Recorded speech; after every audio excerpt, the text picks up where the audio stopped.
The petition to label Pakistan a terrorist state, an initiative by two congressmen in the US, which was at number 3 on the White House website, which helps you file a petition, and once you cross 100,000 signatures, the President of America will have no choice but to take note of that. Yesterday, the petition the Times Now was supporting and the News Hour was supporting.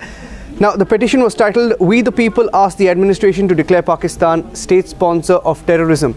Last evening, the petition was at number 3, which meant it was the third most popular petition last evening, and today it's gained over 100,000 signatures more, which means essentially it's the most popular petition on the White House website, which leaves Obama no choice but to respond and consult US congressmen on the issue.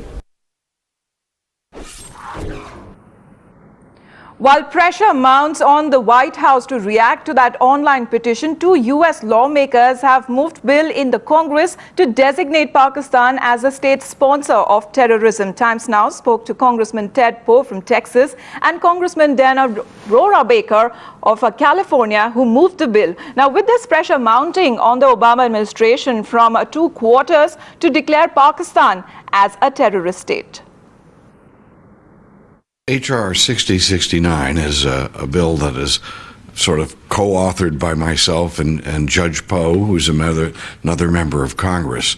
And we are both very concerned, and I think anybody who pays attention to what's going on in the world is concerned that Pakistan continues to play a role, not just in opposing, for example, different policies in India or otherwise, or even policies of the United States, but instead of engaging in a subterfuge and a below-the-surface support for terrorism that is taking the lives of thousands of people.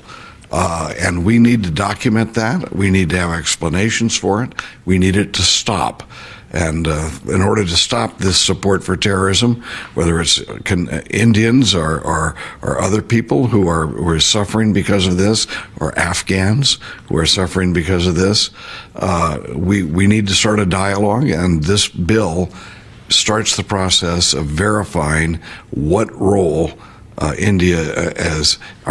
Pakistan is playing in India's problems and in Afghans' problems and in the challenges we face even in the Middle East. This legislation is a statement by Congress to the leadership in Pakistan saying the American people are not going to take this anymore.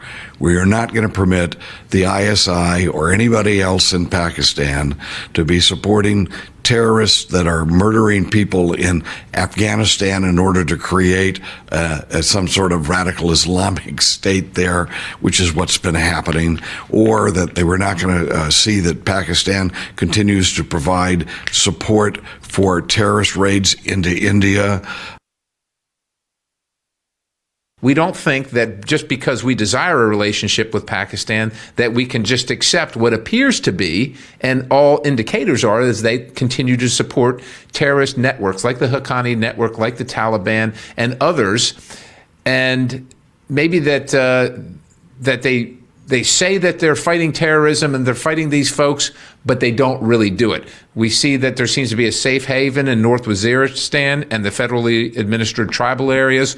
We see that they continue to imprison Dr. Afridi, who helped identify Osama bin Laden. And we say, if you truly are opposed to terrorism and you're fighting terrorism like we are, and you're for a more democratic view, and you want to be a part of the world community, those seem incongruent. That you can't say one thing and do another. So we're trying to urge them very gently, but as time goes on and it appears that they're not going to be interested in fighting terrorism, we're upping the ante. We're increasing the pressure viewpoint. And there are 435 members of Congress and varying viewpoints along the spectrum. Some people think immediately that Pakistan is harboring terrorists and is maybe even viewed as a state sponsor of terrorism by some of their actions. Other people don't feel the same way. It takes some time to get everybody on the same page. And it takes a discussion. It takes offering legislation and hearings and so on and so forth to build the case. And over time, listen, I understand that it's too slow for many people. And as we see deaths occurring, as we see terrorism occurring, even recently in your country, Pathankot And you say, how much will we withstand? How much is enough? But that all informs the people in Congress and helps them get to their final conclusion earlier. India is the largest democracy on the planet.